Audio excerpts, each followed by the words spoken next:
So friends, आज मैं आपके सामने एक जो टॉपिक लेके आई हूँ वो है मुनरो व्यवस्था या रैयतवारी व्यवस्था।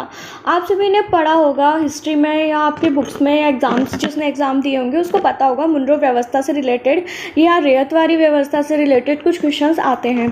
तो पहले तो मैं आपको बता दूँ कि रैयतवारी व्यवस्था होती क्या है। तो पहले हमको इस टॉपिक के बारे में नॉलेज होनी चाहिए कि हम उसको पढ़ क्या रहे, हम आना क्या है उसमें या उससे रिलेटेड चीज़ क्या है। तो सबसे पहले तो इसको मुनरो व्यवस्था क्यों बोलते हैं। तो सबसे पहली बात तो मैं आपको बता दूं कि ये जो है ये हमारा टैक्स से रिलेटेड है। मतलब जो गवर्नमेंट टैक्स लेती थी, यानी कि जो अंग्रेज़ हमारे आए उन्होंने टैक्स लिया। तो अंग्रेज़ों ने जो टैक्स लिया तो उसके नाम है अलग अलग जगह पे अलग अलग उन्होंने व्यवस्थाएं लागू की। जैसे वो आए तो उनको पैसे चाहिए थे, तो उन्होंने अलग अलग व्यवस्थाएं टैक्स लेने का काम किया।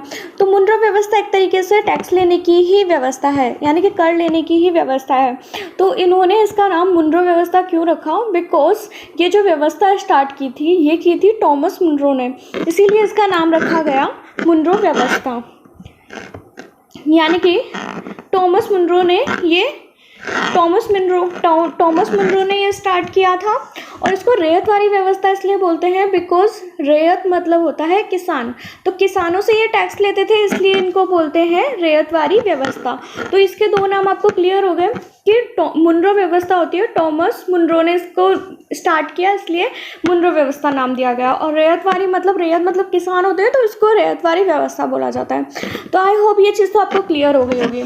अब ये तो इसका टॉपिक हो गया, क्योंकि बहुत सारे क्वेश्चंस में आता है ऐसा कि वो रैयतवारी से रिलेटेड क्वेश्चन पूछ सकते हैं। तो आपको पता होना चाहिए कि रैयतवारी व्यवस्था होती क्या है, और जो मुनरो व्यवस्था है वही रैयतवारी व्यवस्था है। तो ये दोनों सेम चीज़ है। तो देखिए, फर्स्ट पॉइंट है इसका हमारे पास कि ब्रिटिश नियंत्रण वाले दक्षिण भारतीय इलाकों में। अब देखना, ये चीज़ नोटिस करने वाली है कि ये सिर्फ दक्षिण भारतीय इलाकों में ही लागू होगा। ठीक है, दक्षिण भारतीय इलाकों में ही इसको लागू किया गया था। तो ब्रिटिश नियंत्रण वाले दक्षिण भारतीय इलाकों में स्थायी बंदोबस्त की जगह नई व्यवस्था अपनाने का प्रयास किया जाने लगा। मतलब पहले तो क्या था कि ये अलग तरीके से टैक्स लेते थे, तो बाद में इन्होंने नई व्यवस्था अपनाने का प्रयास किया गया। ये चेंजेस करते रहते थे टाइम टू टाइम। तो जाने लगा वहाँ जो नई व्यवस्था विकसित हुई उसे रैयतवारी का नाम दिया गया। तो उस नई व्यवस्था को ही इसने क्या नाम दिया, रैयतवारी। नेक्स्ट हमारे पास कैप्टन अलेक्जेंडर रीड। ये कैप्टन अलेक्जेंडर रीड था, इसने टीपू सुल्तान के साथ युद्ध किया था। तो टीपू सुल्तान हार गया था, तो कुछ इलाके कैप्टन अलेक्जेंडर रीड यानी कि अंग्रेजों के तरफ चले गए थे, उन्होंने अपने कब्जे में ले लिए थे। जो इलाके उन्होंने कब्जे में लिए थे उन्होंने यहाँ पर ये व्यवस्था अपनाई। तो यहाँ पर इन्होंने छोटे से एरिया में इन्होंने ट्राई करके देखा, फिर उसके बाद धीरे धीरे इन्होंने ये व्यवस्था जब काम अच्छी चलने लगी तो टॉमस मुनरो ने इस व्यवस्था को विकसित किया। तो धीरे धीरे पूरे दक्षिण भारत में यही व्यवस्था लागू कर दी गई।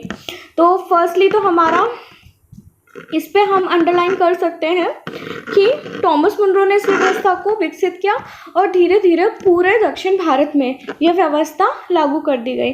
यानी कि यह व्यवस्था सिर्फ दक्षिण भारत की तरफ थी, उत्तर भारत में भी अलग अलग काम हुए तो वहाँ उसका दूसरा नाम है। ठीक है, नेक्स्ट, रीड और मुनरो को लगता था कि दक्षिण में परंपरागत जमींदार नहीं थे।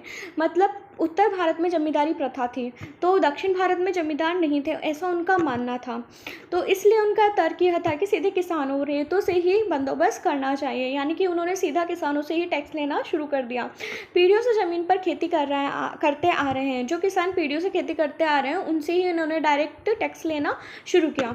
तो राजस्व आकलन से पहले उनके खेतों को सावधानीपूर्वक और अलग से सर्वेक्षण किया जाना चाहिए। उनका ऐसा मानना था कि टैक्स लेने से पहले उनको पता होना चाहिए कि कितना खेत है, उसका किस हिसाब से उपज होती है।